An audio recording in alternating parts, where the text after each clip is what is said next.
বশীকরণ ক্রিয়ায় জিন চালান করবেন কিভাবে এবং এই ক্রিয়াটির আধ্যাত্ম কতদিন থাকবে। এই ক্রিয়াটি মিনিমাম 1.5 বছর থাকবে এবং এই ক্রিয়াটি করবেন কিভাবে। এই ক্রিয়াটি উক্ত নকশা আমার কমেন্ট বক্সে দেওয়া থাকবে। সেই নকশাটিকে একটি সাদা কাগজে কালো কালি দ্বারা অঙ্কন করে যাকে বশীভূত করতে চাইছেন অথবা যাকে আকর্ষণ করে আপনার কাছে টেনে আনতে চাইছেন তার নাম লিখতে হবে এবং তার যদি বাড়ির ঠিকানা আপনার জানা থাকে তাহলে সেটিকেও লিখতে লাগবে।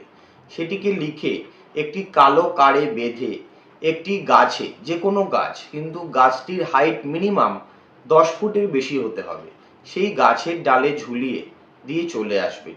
এবং এই কাজটি শুধুমাত্র আপনারা মঙ্গলবার দিন দুপুরবেলা 12টার পরে করতে পারবেন, তার আগে নয়।